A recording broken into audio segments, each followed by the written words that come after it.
Hello, everybody. Welcome to Watches with Dennis. Sorry that I was a few seconds late in getting this started. I am Dennis, obviously, and today is the typical Saturday live stream. This time I wanted to go ahead and have a little bit of a conversation about Microbrand watches with the live audience because there was an interesting article. I actually read it over a week ago on Reddit. I'll share it. There's a link in the video description to it as well. Kind of using some data from Chrono Scout to talk about the state of the microbrand watch market. Now, I am broadly speaking pretty ignorant when it comes to microbrand watches. I don't follow the industry closely. So I thought, though, it would still be a pretty good discussion, especially since I know a lot of the viewers that tune in actually know way more about microbrands than I do. So I thought it'd make for a pretty good topic. Let's see. In terms of housekeeping items, I did have one. Well, I had a short as well, YouTube short about one of my Citizen watches. But in terms of pre-produced content, pre-recorded content, I should say, I did have a video out about Panerai. I kind of decided, not kind of, I did decide to do that video after I had read a Blog to Watch article about their latest experience watch, where you actually had to buy two radiomirs and also got you a trip to Italy, and it's like 165,000 US dollars, and just sort of versus what I had known Panerai to be to a lot of people, which was a nice, robust tool luxury watch but wasn't trying to be like Richard Mille. And so I wanted to have I wanted to do a video kind of going over what I perceive as the decline of Panerai, and that perception, I'm going to label it as subjective, though, because again, even the analytics and estimates are called into question. But per the Morgan Stanley reports, that is a brand that has slid, not significantly. I mean, like the Omega decline has been more noticeable, I think, to people. Panerai already was fairly low down the list, while still being high on the list. If that makes sense, I think they're around 18th, and that rank didn't change, but their turnover estimate did. It did go down recently. And so this has been something that I think has been the case for a while, though what Panerai has been trying to do to solve it, I kind of think it's not the right strategy. Other people may disagree. Some of the comments clearly did and liked sort of where Panerai was. Most people seem to agree that they wish it was more, I don't know how to describe it, approachable luxury, I guess would be the way I would say it. Like the idea of that it doesn't take five figures to get into a lot of the watches. And they still have plenty that don't go that rate. And there are others who pointed out like they like that these take a big bath on the gray market and you're able to get Panerai watches at a very significant discount. I think some people took it as me actually not liking Panerai watches. I've always viewed them as too big for me. I have a couple of years ago, I did try some on and realized I can find some models that would work with my wrist size. So, I like that they have an iconic look. It's not been one that was high on my list personally, but I don't have anything like against the design. I do like how well they stand out. And so I've actually kicked around the idea. I've always preferred the Radiomir myself. So I've always kicked around maybe trying to get one. I just don't. I always have to go and I have to check what the lugs are because I have to be careful because I know they definitely have a number of models that are just way, way too big. I look like a little kid trying to wear a watch. So, and that's not really the approach that I've been going for. So anyway, I do have that video out if you want to check it out. But a number of people, more than my typical video in terms of getting views, which sort of surprised me. I didn't realize there were so many people who cared about the topic, but I guess it worked out. On the wrist today is not a Panerai and it's not a microbrand. I almost wore one of my microbrands, but I need to go and do some stuff outside later today. So I wore my Casio G-Shock. This is the GWM 5610 Radio Sync Square. This is Square G-Shock. What else is this? Solar powered. It's like the normal G-Shock, the normal Square G-Shock that I think everyone thinks of. Now, I have one of those. So decided to go ahead and wear that for what I need to do later today. So let me go ahead and greet the chat, and then we will kick it off. I'll kind of lay the groundwork of the content, the concept that I want to run with today, and see what you guys think. So it'll just hopefully, with those that are able to watch live, it'll be interactive. Of course, anyone who's watching the recording, feel free to leave a comment regarding microbrands. I'm always interested in learning more about watches, and I'm very weak in this space overall. I'm better than I was, but I'm still pretty weak on it. So We've got Kevin. Good morning. Hope things are going well for you. Underachieving Watch Collector. Thank you for being here. Hope you enjoy your weekend. HP saw the Panerai video. I did not know they were on a decline. And turnover, the estimates are yes, that they are. Some of the stuff that I cited in the video is older. So like the issues with, like, I haven't heard any recent controversies with like their movements and their finishing. It wasn't that long ago though, where all that stuff was coming up. And me and Pepperidge Farm remember when that happened. Trudor says, hi, Dennis. I prefer a collection of 150 Microbrand watches to 2 Panerai. I am the opposite. Like, I would probably rather have 2 Panerai than 150 Microbrands, but you know, it depends because when I hear Microbrand here, you know, we all have our own views, right? So I can't help it. Maybe eventually I can. I can't help it, but when I say Microbrand, I immediately think like the most generic diver Submariner clone looking thing. Whoa, look at all these specs for the price. Like, but I don't like, but soulless. Like, that's what my mental image conjures up. Now, I know there are plenty of Microbrands that have come out with all sorts of looks that you're not going to get from what you would call mainstream brands. You know, you got there's stuff from Zealous. You've got the interesting look, whether you like it or hate it, of Studio Underdog. You know, you've got all these other Microbrands that really have come in with a design philosophy. But when I got involved and when you heard Microbrands, it was really clomage space. Like, that's what a lot of what people were talking about. And for various reasons, I have no interest in that. So, but again, it depends what, you know, it depends. There's all sorts because those style of brands are still around, of course, because there is a market for it. Oscar, good morning. Good morning to you as well. And VB, thank you for being a club member. I do appreciate it. Hello, he says to all, and I say hello back. Okay, so I mentioned I saw this. I am, you know, there are several watch subreddits, by the way. If you're on Reddit, you probably already would know that. If you're not on Reddit, then give it like an online discussion forum. So it's one of the places I like to go to read up, usually about news and funny videos and stuff. But I do follow watch stuff there. So in the Microbrand watches subreddit, there was a pretty interesting, I feel, article. Now, as of 9 days ago, you can see the full URL is, I actually have a link in the video description, so I don't have to write this down or anything. You can click and read this. And it actually been edited since I read it. These are edits that you see in bold here, that like up here at the top that say edit 3. This stuff wasn't there when I first read it. So anyway, I guess the creator of Chrono Scout, which is I also have that linked if you want. But Chrono Scout has this whole thing where you can go and look at the collections and brands and watches of you can just have a taste of it. But like, they have a lot of compilation stuff when it comes to the brands that have been identified as Microbrand. So lots of stuff, I guess, coming from there. But because it does tracking, it has alerts and all of that. The person behind it put together some analytics. And these edits were, as people left comments, kind of like how people will leave comments on a YouTube video, as people left comments, he went back and saw that there were certain things that were that were assumed in his initial article, and people caught where there were outliers that may have corrupted the data. So I thought that was pretty interesting. So anyway, I took this with the edits, and you know, I have it loaded as ChatGPT. I tossed it in because I hate making graphics, guys. And you can see the full gross little AI. I say gross because AI can never like do date windows on or ChatGPT can't. So you get these like, hey, it's not really a number. It's some sort of weird squiggly line thing. A very good sign of that. Not to mention even the bezels look like crap. But that's not the point. The point is some of the information. So here are some of the key highlights. And again, I have the link to the article, so you can actually read the real article on Reddit. But a few of the things that even with the edits, I believe, if I went back and I tried to cross-reference and proof it all, were a few things. So one, that a lot of this with the write-up is about what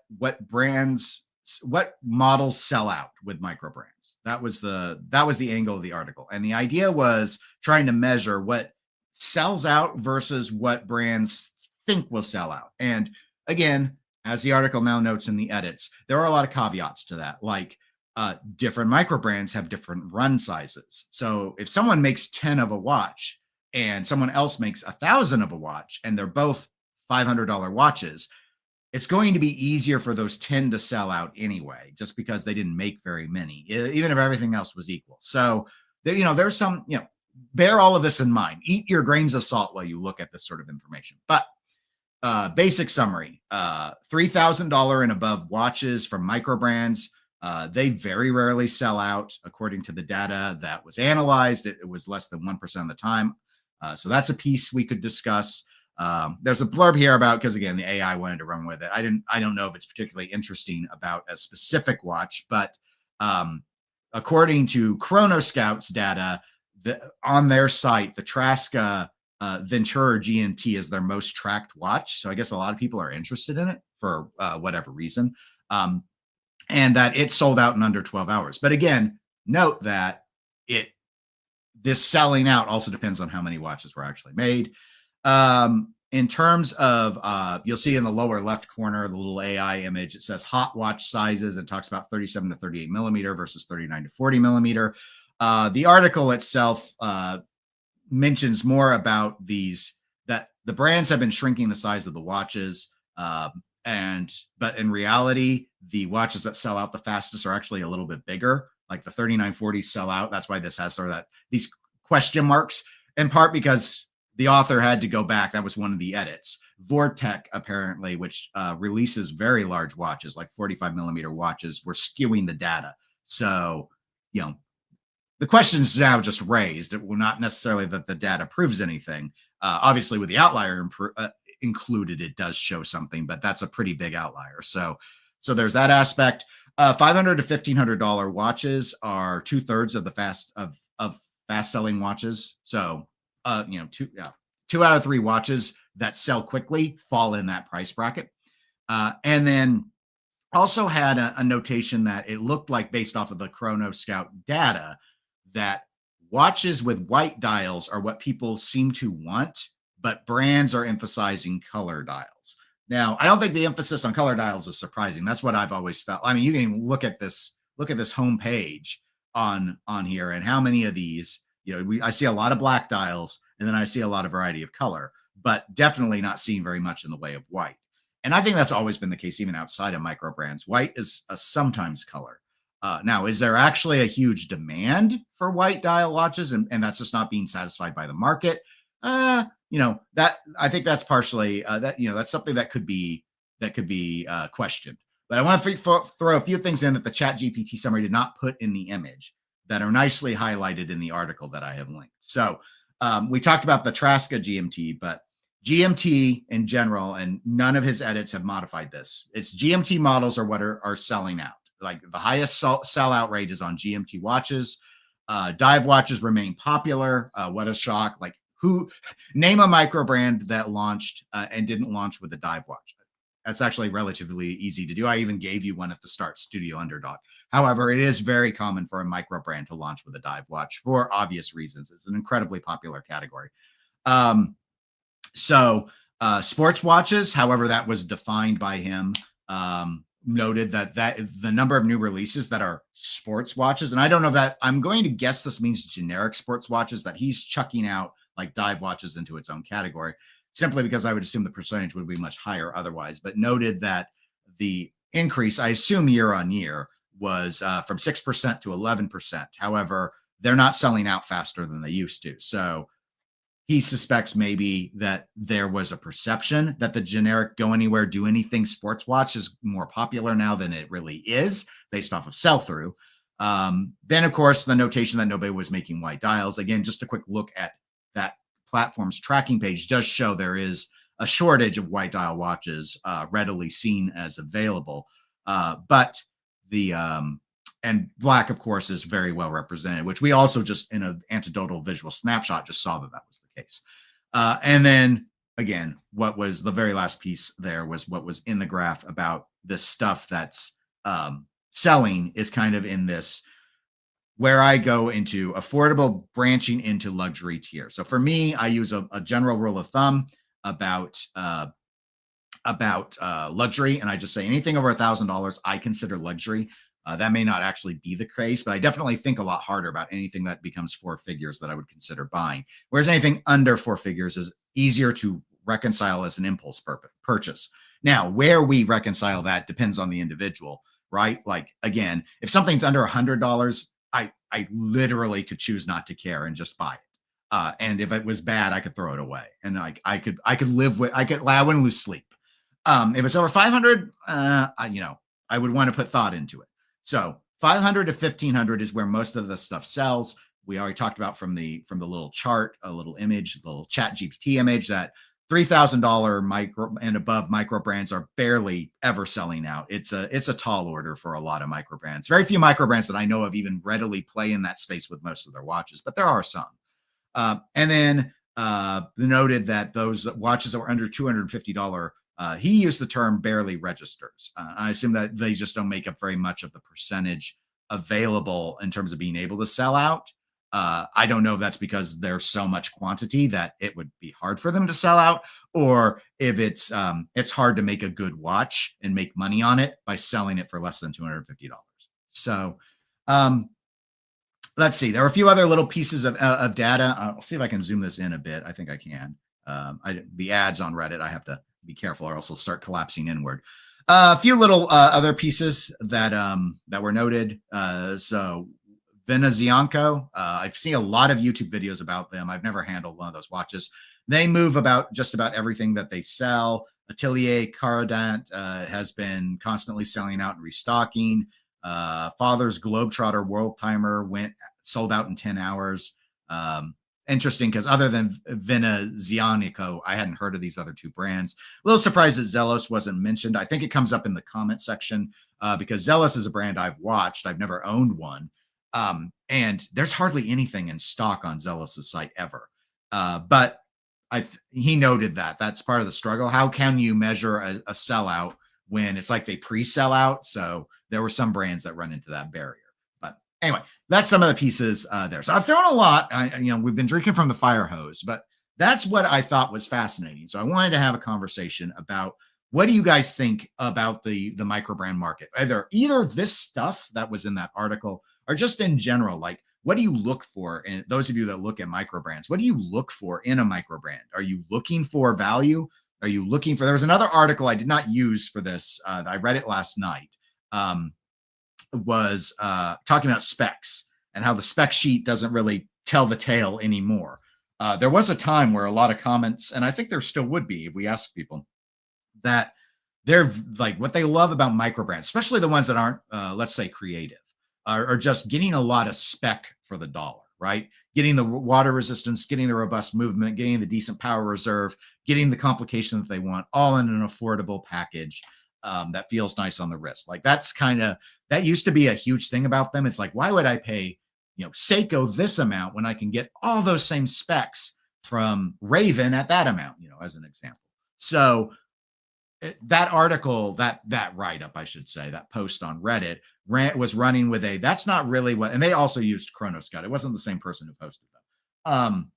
But they were saying that's not really what's the big deal anymore. Like that doesn't seem to be necessarily that people are looking at what's the cheapest thing with the specs that are equal, making the moves, making the sales. But anyway, we can go whatever direction you guys want to go. So I see there have been a lot of comments. So I realize I see it in the periphery of my view, and so I know I've been derelict in my duty to keep up with that. So let me go ahead and get caught up now. VB notes, I've been looking at the PAM 177, the Panerai Luminor 44 small second sandwich dial in titanium. Okay. Yeah, that one. I've looked at some of the 44s. I like some of I'm not a huge fan of sandwich dials, so that one probably wouldn't resonate with me. Panerai's playing with a lot of materials, and in that way, I didn't say it in my video, but they're kind of like a little Hublot in some regards, like because Hublot is known for playing in a lot of materials. Now, titanium, I don't think of as a material you play in, like lots of brands do titanium. I think that would be nice if the weight was a concern. I'm trying to think if I handled a titanium Panerai. I don't think so. I think I've only handled steel ones. But like I liked some of the Luminors with the small seconds, but I generally prefer without the sandwich. I don't know. I like their sandwich styles a lot better than the Omega 300 sandwich. I think Panerai's look better for whatever. I'm not sure why. Maybe it's because I see less sandwich part because they have less markers on them. I think that might be it, but I'm not sure. MCart says, my favorite micro is Fairer. They make watches with a splash of color on dials and are very attractive. They use Swiss movements as well. I've seen a lot of people really like Fairer. Fairer is one of the ones that if I were to, with my again, broad lack of knowledge in microbrands. It's like the one I see come up with a lot of bang for buck. Like it has a personality to it, as you noted, colorful vials, but also that the prices are pretty approachable for a lot of people. I think it tends to get far. Like, doesn't Teddy Baldessar, doesn't he often do like I want to think it was him, did a like microbrand bracket or something, like brands going against each other. And I wanted, whatever one it was, I wanted to think I saw one where Fair, I don't know if it won, but it seemed to advance quite a bit. There's a lot of support for Fair. So not too surprised. I have looked around at Fair watches. I've not personally ever owned one myself, however. Donter says, heck yeah, I love Fairer too. You got me on their website again, Dennis. Thanks a lot. Look, I didn't say Fairer until just a second ago, and you clearly posted that before I said anything about Fairer. So don't you be blaming me for this, for the Fairer. In fact, here's one thing. I hadn't been to this site until after I saw this article. Here's a weird to me. Like, I don't know what the order is here. These are not alphabetical. I find that strange. I would want them out. I mean, guys, look, there's a lot. Like, there's a lot of them. There's even more. Look, if you click, you have to load more. But maybe it's based off of popularity. Well, no, what Wicked Watch? I've never even heard of Wicked Watch. There can't be that popular. But here's Fairer. It's near the top. Mission target not found. Oh dear. Maybe what happened to Fairer?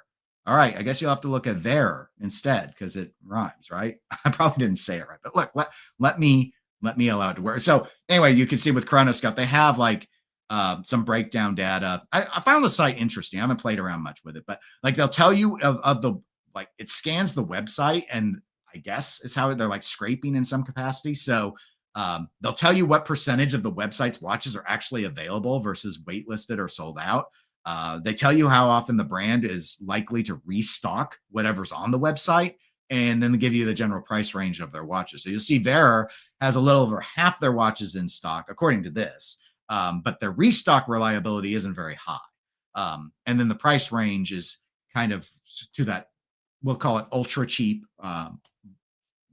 element, and all the way up into that sweet, right near the middle of that sweet spot of that $500 to $1,500 range. And then they have their little alert here about, like, if you want a Vera, here's what they would recommend: to set alerts and buy as soon as you see what you want, because of short windows and unpredictability in terms of restocking. So pretty interesting, right? I'm not here to plug Chronoscout. I just I like, me looking with microbrands has always been, all right, Dennis, you need to find the name of the brand. Like, someone will tell me in the comments, and I have to search for it on Google. And then I go to the page. I usually don't bookmark it though.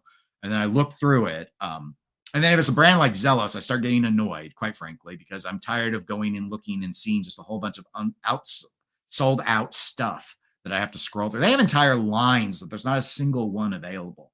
And it's like, I don't know. I don't get it. But their watches look cool, so I do kind of get it. Right. Oscar says there are brand that make their own model awkward shapes, but notices that people don't tend to go that way, but mostly ones that are on the market now. Trudor says, I love Fears, Brunswick White, Formex, Mon. I think I can't ever know. I never remember Mon or Mayan is how I'm supposed to say that. Fears is interesting. Fears, now they're a pricier brand though, right? They have a design language. I think it's actually, some people have compared it to Panerai, but I believe they're actually, I think that might be a brand that got revived, and they had that in their own historic catalog. See, now I'm starting to scroll, and it's like, if it was alphabetical, this wouldn't be a problem. But you know what? We have keyboards. We can type. We can say Fears, right?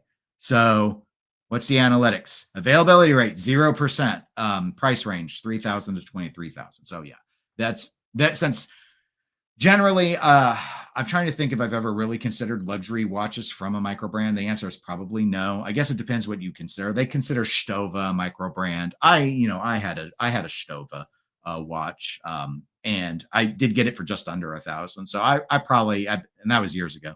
So yeah, I could see myself going into it. But yeah, these Brunswicks, I mean, they have a variety of different ones. Like this one, I thought I liked. I think I remember when this one came out. So, because I like the pebbled dial look, I think that is especially with this sort of salmon copper color in the small seconds, and their cushion case, which does have, again, a very Radiomir style vibe to it. And I already mentioned the Radiomir is my preferred model look out of Panerai. So anyway, Interesting brand, but definitely on the higher end of the ones that I've ever looked at. Mon got a lot of attention right after the Cubitus because they had a honestly better looking, at least better looking than the Nautilus, in my opinion, watch with a similar style aesthetic. But it really is more Cubitus-y, but I suppose it depends how you think of it. But I thought it was a pretty good looking watch. And I've heard a couple, I can't say a lot. I've heard a couple people who've owned them said they are pretty comfortable. HP says, I'm glad it exists. I look for different, like Vario for trench watches. So Vario, we could look up anything, right? Was Vario where I was at? We didn't look at any of their watches. No, we looked at, is it Vario or Varo? I can't say right, but I didn't scroll down enough for us to actually look at some of these. So, I mean, they've got some curious things. This look with the, but like, I don't know what's going on here. Is this a photo effect or do they really like fog the glass here? That's probably too edgy for me. I'm guessing they really do it because it's called the Futurist, and I don't know what would be futuristic about it if you didn't do that. So that wouldn't really be for me. But they've got some other stuff like their chronos I think are pretty attractive. I do tend to like more conservative designs. They do have definitely their own unique look. But okay. Yeah, no, I can see like if I use this example of this style of field watch, again, we got that sort of pebbled look. I actually like the crowns at this position. I had a Seiko Prospex that did that. And I actually have another Seiko currently, the SRPK17 that does that. This would be an easier crown to handle than that one. So I like this. I don't own any field watches. I had a Marathon once and I just don't wear them. But I do like to look at them. It's one of those, it's something that maybe other people should own, but I enjoy. But interesting. Collectible says, in a Microbrand, I assume if you were to resell it, it would be $0. So I go for weird, unique designs I don't think luxury brands will do. And that's where, even though I still tend to think of the Clomage as my default when I hear the word Microbrand, the ones I like to go and check the websites of, I think was I even sharing my screen where I don't know if I showed you the field watch. I'm bouncing back and forth between two monitors. So I apologize that I did. This is the one I was talking about if I hadn't pulled it up. Yes, I agree. In terms of $0, I don't assume that myself. I assume a value loss if I were to sell it. It kind of depends on how much I had to pay, right? So on a lot of the watches that I bought that were sub $500, I generally gave them away. If I didn't want them anymore, I would give them as gifts or for whatever. So I had a chronograph, Hamilton chronograph I gave away to someone as a Christmas gift. I had a Vostok, that one I don't think I would have gotten next. It was a Komardierski, so it wasn't even the popular model. But I gave that to the person who designed the logo for this channel as part of my thank you because they didn't charge me. A couple others. I gave away a dive watch I had that was a little big for me, so I gave it to someone with a larger wrist. But those were all watches that were under $1,000. But then there have been other instances like my, again, it's not a Microbrand, but in the example that we were, discussing, maybe that's why it was safe since it wasn't a Microbrand. My Tissot PRX quartz, I did list that and I sold it very quickly. I sold it to Canada and that was the last time I shipped international because what a pain that was. So especially for such a cheap watch. Anyway. VB says the titanium is brushed and not polished like steel. I like brushed titanium. I think a lot of people in general for sports watches prefer brushed to polished anyway. Dunter says for Microbrands, here we don't need to keep looking at that field watch, as fun as it is. It's all about interesting design languages at a reasonable price. I mentioned Ferrer, but also love Yema and Serica. Now that's interesting. So Yema is a brand that I have been too nervous to try, even though I have liked some of the models that I've looked at, because Yema actually does get a decent amount of attention online. I'd say simply because of I don't know if they just take out a lot of ads and are clever about that or what. But the problem that I've run into with Yema is their customer service reputation is appallingly bad, and because of that. I don't know that I would have a problem with the watch. I've had plenty of watches, used and new, that have had problems that I've had to send them back in for. I've never had to deal with customer service that I felt did a subpar job with me. Maybe an average job, sure, but a subpar, no. But Yema has such a terrible reputation on the customer interaction. If you have to deal with a problem that I've been too nervous to go ahead and try it. Serica, actually, other than seeing them on Chrono Scout because they were on that top screen, was not a brand I really know much about. I've looked at their linen watches, or I think this one, the Parade linen, specifically showed up somewhere, because I want to think I was like, really? Linen dial watches are very rare. They used to be popular with like I think Rolex even had some linen dials at one point. This doesn't have any markers, so I don't like it, but it was an interesting idea to bring back linen. So like when I see Serica, I see nice looking watches, but other than the Parade line, which I don't really care for the shape and how they do it, everything else looks pretty similar to a lot of other stuff that's out there. Definitely attractive, but I'd have to say, it would be, for me, it'd be about what's the pricing, and if it would be a good way to get into something that I otherwise wouldn't, simply because I don't want to pay that much on the pricing. But their price points are up around $2,000, $1,000 to $2,000 for a lot of these watches, which isn't bad. So I could see why people would be interested. See, HB did note I wasn't sharing screen. I'm sure that was from back before. Apologies for that. Trying to create visual interest, and then I forget to create the visual interest by switching back to what we were talking about. HB also noted that what is it? Holschen Ricks makes very cool watches in 3D printed cases. I've heard 3D printing is I don't know that brand. I've heard people ask about, well, unless that's misspelled, they don't seem to have anything. Not everything's in the database, of course. So I don't know about that, but I've heard other people talking about that. Also, desktop size CNC machines. I saw an example case shown, probably on Reddit, of someone who had printed out something or CNC'd on a little, like it could fit on my desktop CNC device. And I thought that was pretty interesting. It would be really interesting, I think, if a really, like, if you're going to move really small units, like almost like as a hobby brand, the idea of custom printing the cases or custom cutting the cases and actually being able to do all of that instead of having to outsource and order a set volume. I'm curious. The technology is going to, if it's not already there, it's going to get there. And I would think the price would come down enough that would actually be an attractive option for certain brands or people that don't want to move mass units. VB says, I've been looking at Serica dive watches. I like the look. The new one with the red date wheel is sweet, but I need a color other than black. Yes, we need more colors, right? But black is very popular, as we saw on the homepage for Chronoswiss. MCart says, does Ming fall into the micro category? Well, we can find out if it falls into this site's micro category. They say yes, it does. I gotta search it in a different way, guys, or otherwise I have to track it. I will continue your comment here in a moment. I don't want to track, right? I guess I gotta just visit this watch. I had a Ming, for those that didn't know, but let me continue your quote. Really unique looking watches, and like their new Milanese style bracelet, which is very innovative. Yes, the Milanese that they had was and Ming's played around a lot of stuff. Yes.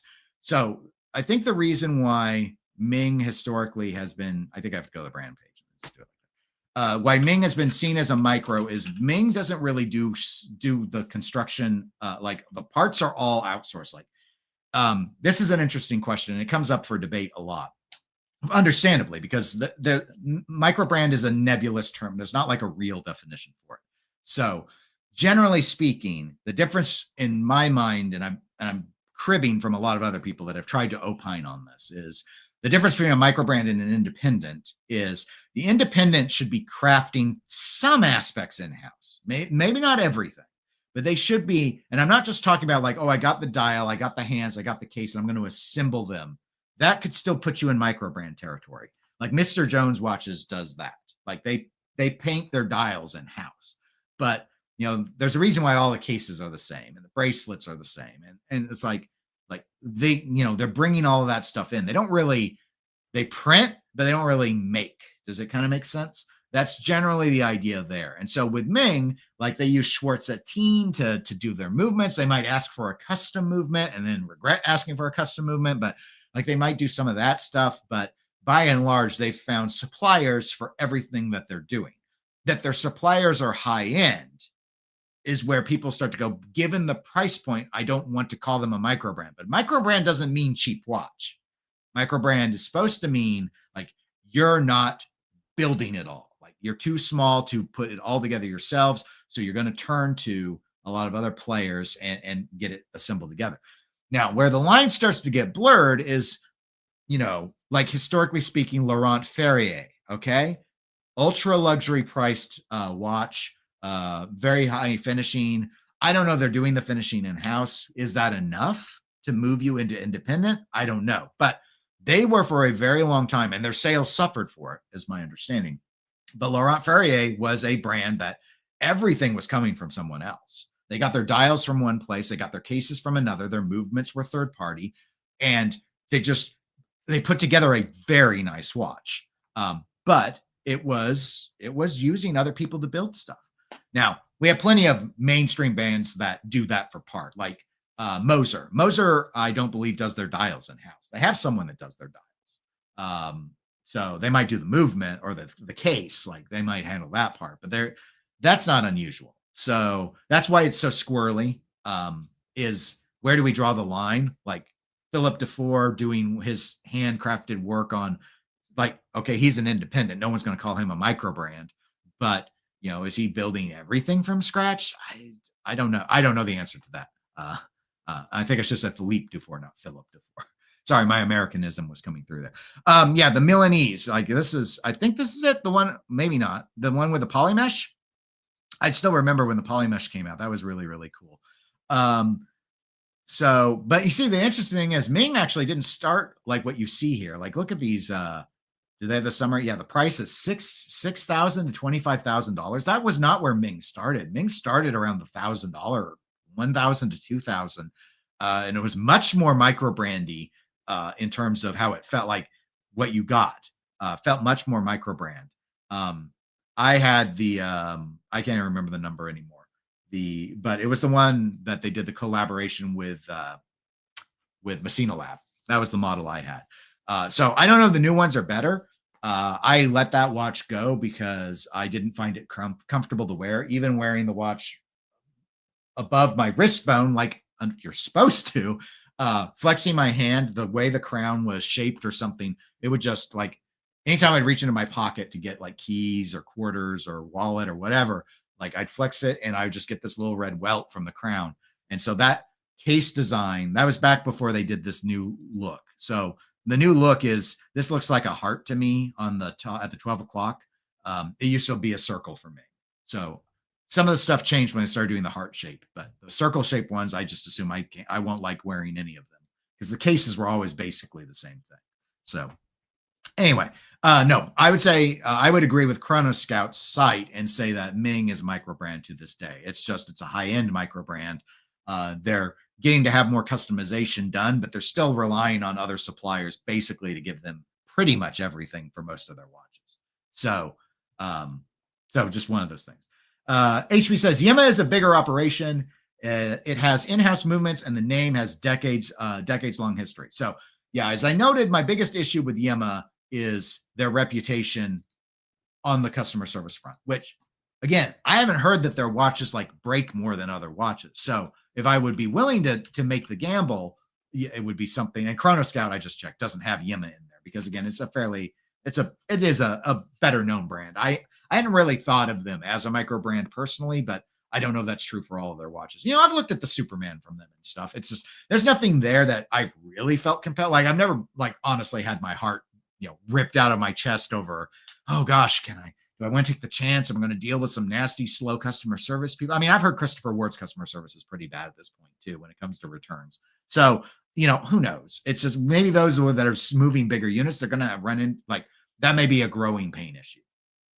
Another thing about Yema that I don't like, and it has nothing to do with their design language, is they've turned to Kickstarter a lot. And I find it tacky to use Kickstarter. Like if I owned a brand, I wouldn't be above using Kickstarter. Don't get me wrong. So I'm fully embracing the hypocrisy of my statement, but they use it a lot. Like when they wanted to have a micro rotor movement, I don't like them outsourcing their risk to people that don't get equity in the brand. You see, I've never bought into Kickstarter because I don't like the idea of it like being like glorified pre-order. Like they almost treat you like an investor, except I don't get anything. I don't get any profit out of it if you do well with what I gave you.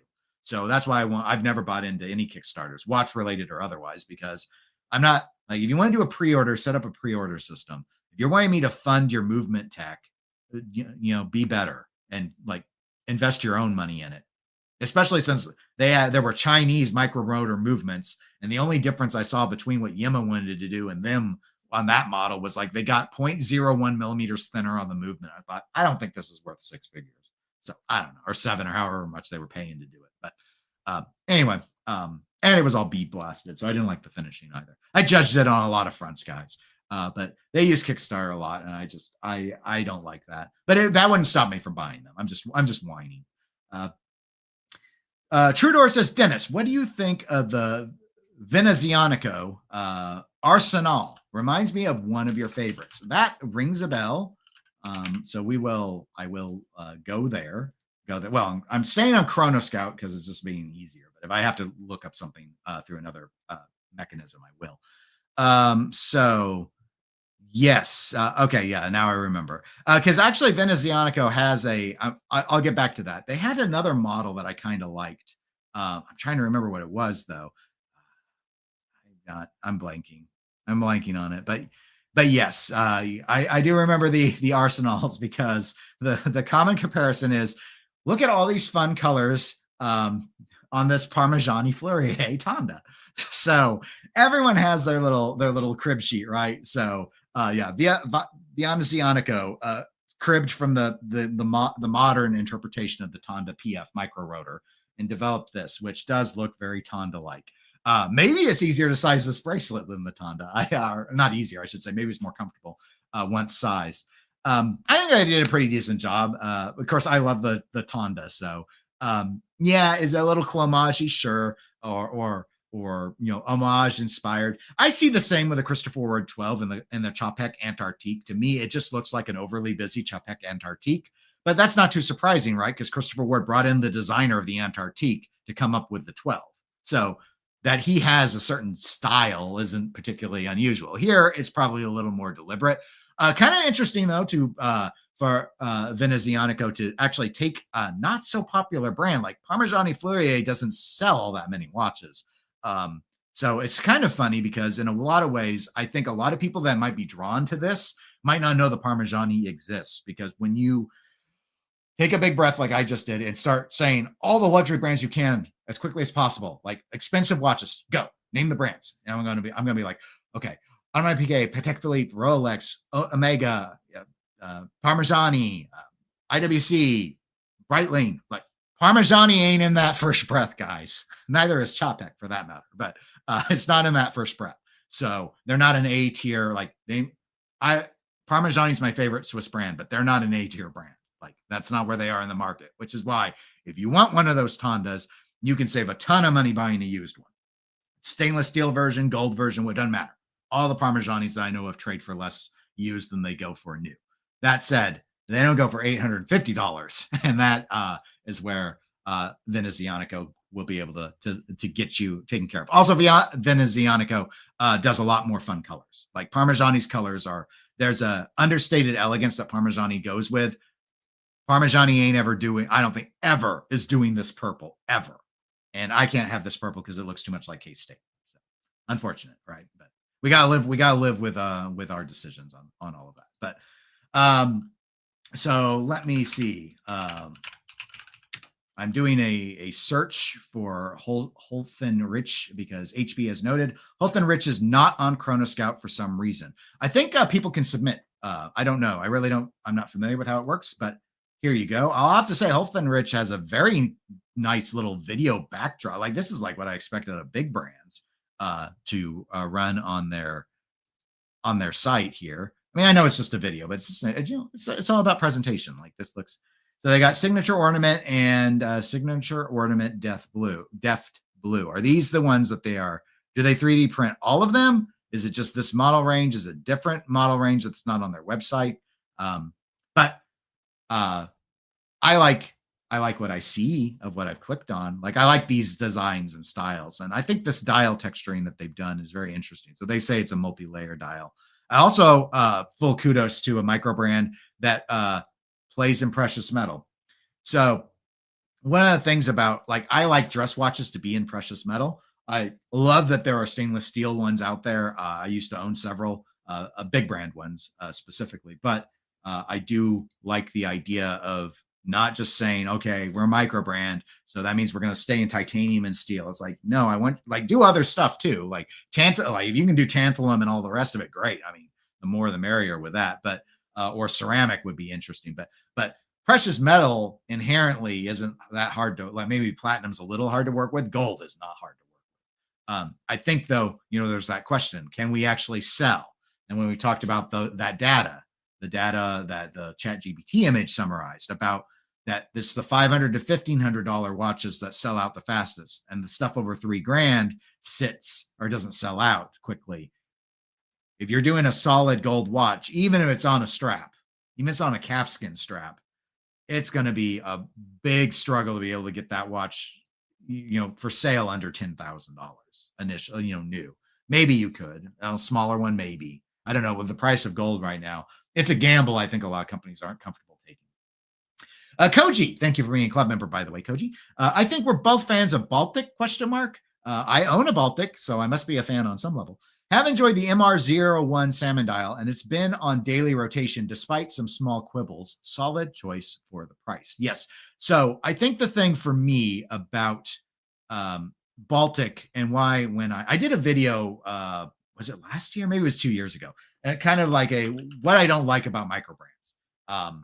And a ton of comments on that video. I don't think a lot of viewers, but a lot of people who watched it commented. And one of the things I asked for were suggestions for microbrands, because it's like, some of what I didn't care for about microbrands, I know is like a stereotype that I've run with based off of, like, seeing the clomage styles of the world that I don't like, and not fully being able to understand and embrace the broader spectrum. But the main thing about Baltic that I like is almost everything they do, at least that I'm drawn to, and it's a lot of their catalog, is very vintage looking. So like here, like the scale graph, like this is a very vintage looking chronograph. They're doing stone dials, but the configuration of these stone dials, again, is a very, I feel, classic looking style. Now I have an aquascaf is what I have. It's my Baltic is my only dive watch. And I got that because they had a bronze, and I wanted another bronze watch. I used to have a bronze Tudor, but it was too big. It was before the Black Bay 58 bronze was out. Baltic does the same formulation, or nearly the same formulation of bronze that Tudor does. So I ended up going ahead and getting that. But like, they've got these, the 003s, the sector dial stuff. Like, if you like all sorts of these, classic looking designs, lots of steel dress watches as well. I haven't pulled the trigger on one of those. Like, I like the MR Classic. I know I praised this because look at this. I mean, this is a really attractive looking salmon color for a dress watch. A creative small seconds placement, and the Breguet numerals totally lean in, along with the leaf hands, into a vintage design. This is a very vintage looking watch. So they do it in a way where, but I look at that and I don't go, oh, that's just a Vacheron that they copied. Like, it feels unique to them. I'm not going to say that it's really bold, but it does feel like they had some ideas, and they want to take some concepts of vintage design and run with that in their own way. And so that's what's really resonating. Here's what I've got. This is the specific model that I have. So the only thing, I had 2 issues with Baltic.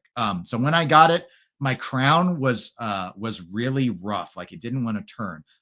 There, at some point, debris must have gotten into it, onto the stem. I took a toothbrush, and I already had lubricants because I used to work on watches over the pandemic. So, I just kind of re-lubricated the, I didn't take it out or anything. I just used the brush on the side, and that fixed it. So then that was fine. The other thing was the strap. I actually like the strap. Like, I find the strap to be comfortable. Out of the box, an incredibly nauseatingly sweet off-gassing scent. I've never experienced that on a rubber type strap before. Absolutely disgustingly. Like, I would be able to smell it from here, like where my Casio is, to my face. Like, it was strong, and it was gross. Like a sickening candy. I don't know how else to describe. I'm not doing a good job selling this watch. So I put that back in the box, and I put it on a third-party strap, and now it has that smell if I put my nose to it. But now that I don't smell it when I'm just wearing the watch normally, I'm okay with it. And I liked it because it had the bronze buckle, but the strap was, I'd say, a nicer strap than what I swapped to, like quality wise. But yeah, I was just, that strap really pissed me off. I'm still mad about how I can, like, what is this? What is this made out of? I'm worried, like, is it gonna, how many carcinogens am I inhaling? Why does this smell like really gross, cheap candy, like a ring pop merged with sadness? I don't know how to describe it. But anyway, but the watch itself, yes, I do like that watch. So, right. HP notes that great customer service with me has been Vortec and Angular Momentum. I don't know Angular. So Vortec I've heard of. So, but I've not handled any of them. Well, of course, microbrands, it's often, and that is a struggle, of course, that microbrands often face, right? Is generally they don't have good store presence. So the ability to handle a watch without being able to buy it makes it difficult for people to pull the trigger. And I think that is why, when we go back to the chart here, this 3,000 plus not selling out all that quickly. Are we surprised? You can't, if you can't try the watch on ahead of time, like I will take, like, I know enough now about watch sizes and specs and stuff that I would be willing to take chances. And I've still gotten burned on watches where I bought them, expensive watches, and I've been like, all right, I'll just sell it later. And I do. And take my loss and move on. But, this is a lot of money for a lot of people, especially as, getting back to what Collectibles said earlier, if you're going to assume that a microbrand is going to collapse towards zero on its resale value, now it's different. If I buy a $3,000 Cartier, Santos 100 from the old days, and realize this is way too big for me for a dress watch, no matter how comfortable it is, and I'm going to sell it. I'm going to sell it. I'm going to get, like, what am I going to lose? $1,000 maybe? If you think you're going to lose all of your money or almost all of your money, and that you won't be able to sell it in immediately. See, another thing with like a Cartier at $3,000, I know 1916 Company, Bob's Watches, Swiss Watch Expo, they'll all take that. I could sell it to them or I could trade it. They generally don't trade in many microbrands. Some of them, yes. 1916's Dunming, I know, for example. In fact, that's where my Ming went. I traded it towards a different watch. There are a few others that will do some of those brands. But if it's a newer brand, probably not. It starts to, people get uncomfortable, understandably. I went ahead and loaded up Vortec on the Chrono Scout to take a look at what they've got, because I've heard the name, but I don't. Now that Chicago one, I'm a little scared about. I'm scared to look at it. This one looks okay. These hands are awfully elegant. Very old fashioned look. Do they just take vintage watches and modify? They must, right? Okay, so because that explains a lot of this look. Because yeah, this is dial damage. Okay. Oh, so they're taking old watches and they turn them into, let's see what this says. A bold crafted from bronze. Okay, so they're taking old like pocket watches and making them into. Okay, that's interesting. I heard about companies doing it. Maybe that's where I heard Vortec from. Maybe Patrick with Pocket Watch Time had mentioned them, because it rings a bell, but I hadn't looked at this before. So interesting. Okay, very cool. But good to hear about good customer service with them. Mcart says, don't forget Japanese Kurono and Kuie. Is it Kuie? Am I saying it right? Brands. I think they could be considered micros as well. Great alternative to Seiko. Yes, I believe both of those. Kurono definitely is. I've seen, but Kuoe has come up a lot more lately. Like I've seen a lot of people a lot of people seem to have one in their collection now. Kurono always had that. They kind of worked like Ming in a way where, like during the pandemic, there was huge hype around them and they would sell out immediately. And people were like, a lot of people were buying them just to speculate on them. I have looked at Kuone a lot because, like Baltic, they lean into this very vintage style, like these old Smiths and stuff, this very vintage aesthetic that I like. So I've looked at them a number of times. And I think a lot of people have been, as you've noted, turning to them for a dress watch option. Like I would love to suggest this. I wish I'd handled one, but like if you were to ask me, give me a dress watch suggestion, but I don't want to spend a lot of money, I would tell you, look at Baltic. And I would probably tell you to look at QOA, because I don't want to tell you to look at Orient, because everyone tells everyone to look at the Bambino. And I like the way the Bambino looks, but It's too recommended. I feel like too many people are being told, like you're a college kid who needs to get a dress watch for meetings or job interviews or whatever, and everyone sends them to the Bambino. I'm like, guys, everyone in the room's gonna have the Bambino on. Don't get the Bambino. I'm assuming a lot of people want to be at least a little different. Maybe not, given how many Rolexes sell, probably not. But nonetheless, I do want there to be other ideas besides everyone having a Bambino. Granted, there's so many different ones. You probably would look different than all the others anyway, but neither here nor there, I suppose. Trudor says, interestingly, Mike from This Watch, That Watch spoke quite appreciative about Venezianico, but I can't really see their own design. I haven't seen his video on that, so I don't know if he spoke about them because of the build quality or if he spoke about them about the vision. I do personally, when I've looked at their stuff, I feel like you can definitely see who they're taking from. I wouldn't call them a full-on, like no one in my mind is going to look at a Venezianico and think from across the room that you've got a Parmigiani on your wrist. I don't think it's quite like that. It's in that more true homage space where they're like, here's a great idea. Now let's make an affordable version based off of it. I feel a lot of Christopher Ward's like that. And historically, they definitely were like that. Christopher Ward's not a Microbrand, though. I don't know if it's on Chronoscout, but it's never been considered a real Microbrand by the own company. So I always have to mention that practically anytime I talk about Microbrands or Christopher Ward. So I'm looking to see, no, even Chronoscout doesn't have it listed. So like they really shouldn't, especially in this day and age. Collectible says, it's wild how Venezianico is everywhere now and getting a ton of YouTuber videos. Yeah, they've never reached out to me. I don't get reached out to by a lot of brands as a journalist because I don't mostly do reviews. But I don't know if they probably are willing to send a lot of review copy would be one guess. I don't know if they give away a lot of watches. That would be another guess, is they actually give people the watch and let them keep them and do their review. Brands like that, though, obviously are going to get a lot more YouTube exposure because they're basically handing everything to the person to do it. Whereas some of these other micro brands, well, let's talk Islander, right? Island watches. So Mark with Long Island Watch, he's got his Islander line of watches. I've never owned one myself. I bought one as a gift for a friend. I bought, again, these are same like what we were talking about earlier. These are things essentially, at least the ones I looked at back in the day, basically designed to remind you of something else, like a lot of Seikos, right? So they're homages to Seikos. Yes, they have some of their own looks, but they were, especially when it first launched, a lot of what he was doing was designed explicitly so that you could swap Seiko parts in, because there's a big modding community in the Seiko world. And so when the SKX went away, there was an assumption on Mike's part, which I think turned out to be correct, that a new platform there would be a market for if someone had a new platform for all those parts in that modding community. So that's what he embraced. But anyway, he had a video maybe 2 years ago now where he really complained about this issue that he's run into. Like, he has these watches, right? And he sells them, and you see their pricing. They're very affordable. And he wants to be able to, expand and get more people to consider them like they might consider a Venezianico or a Baltic or whatever.